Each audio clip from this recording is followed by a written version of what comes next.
Uh, Here the next question is, can I do yoga without practicing asanas? How do we mentally, how to be mentally in a state of union? Yoga has 8 parts. Yam, Niyam, Asan, Pranayam, Pratyahar, Dharana, Dhyan, Samadhi. So asanas, the stretches is only one aspect of yoga. Okay. So yeah, technically it is possible. Without doing asanas, you can still be practicing yoga. You can be practicing meditation.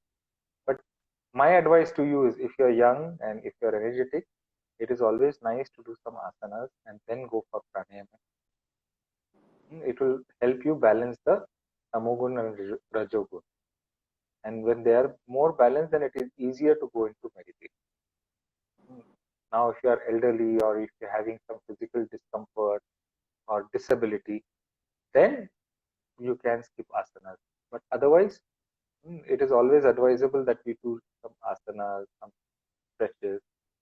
It helps us go into the state of yoga easily and in a much faster way. Great, Bhaiya. There's a related question in the audience. It says, what is skill in action? Does this mean while doing action we have to use skills? Yeah, for every action you require skill. No, if you want to eat with a fork and spoon or fork and knife, then you require to learn the skills to eat it. Otherwise, you'll cut and the food will fly somewhere, or you put the fork and it will hear something else. So that skill is required. Even to walk, some skill is required. You can't walk in like a crazy drunk man. You have to walk straight. That is what skill is. To play a game, you require skill. To write, you require a skill. To do anything in life, you require skill. So every action happens only because of skill, no?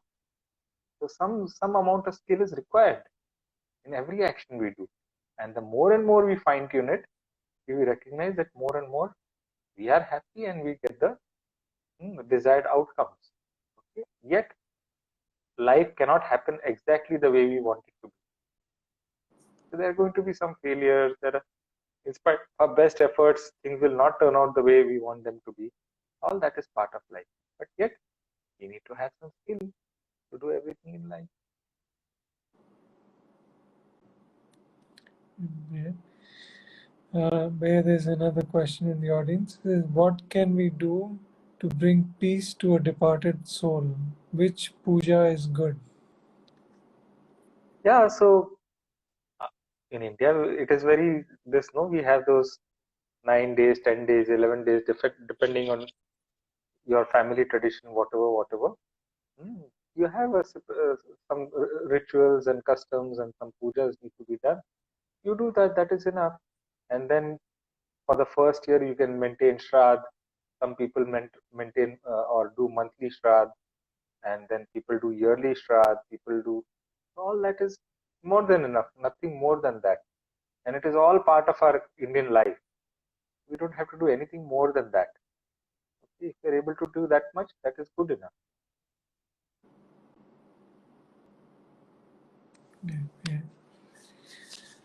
Yeah. The next question is, what is a soul? Which soul? A shoe soul or a S-O-U. spiritual?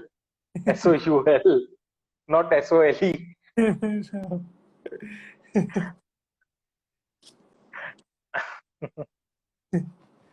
Yeah, there are various versions of or there are various ways of looking at it. Every scripture defines it a little differently. Mm. But in our, this consciousness, if it is like the ocean, then the soul is like a wave. So in this consciousness, there are millions of souls, and yet they arise from the same consciousness.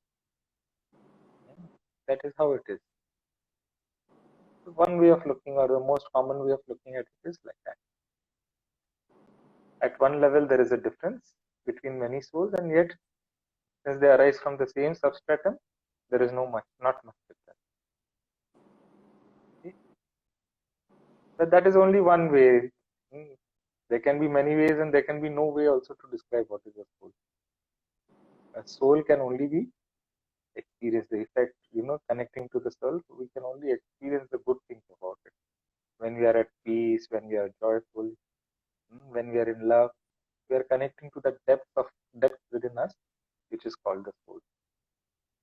And that is what scriptures also define. They say that, the eyes cannot see it, the ears cannot hear it, the nose cannot smell it, the tongue cannot taste it, the skin cannot touch it.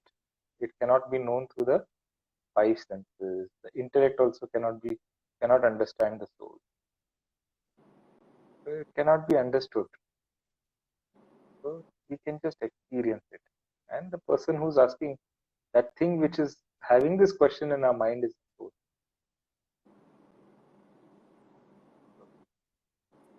That is how it is.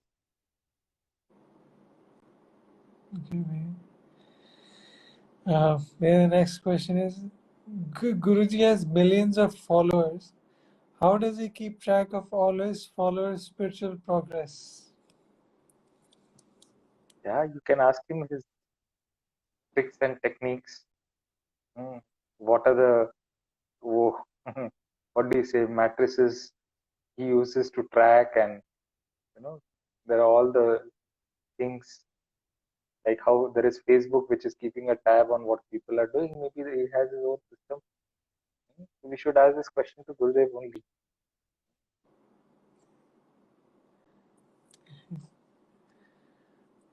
Alright, Bhaiya, the last question for today, or unless there's a question in the audience, is what is a blessing?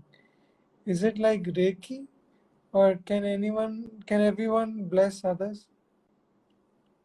Yeah, to a certain extent, everyone can bless. Okay, based on what energy levels we have achieved, we can bless. But when we do a blessings program, then we unlock many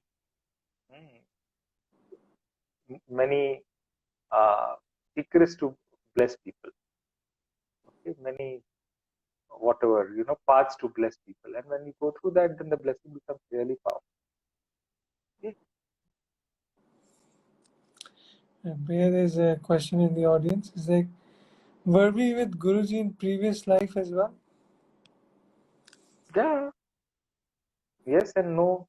If you feel a strong connection to him, then yes, probably yes. We met him earlier. That is why we could recognize him now. And yet, there is also a possibility that some of us are meeting him here for the first time also. So all possibilities are there. Good. We've had wonderful participation. Audience questions have also been there. And it was nice. So please keep on supporting us like this. Please let other people also know that we are having this wonderful program. And till the next week, bye bye from both of us. Wish you all the best. And next week will be in New Year, next Sunday.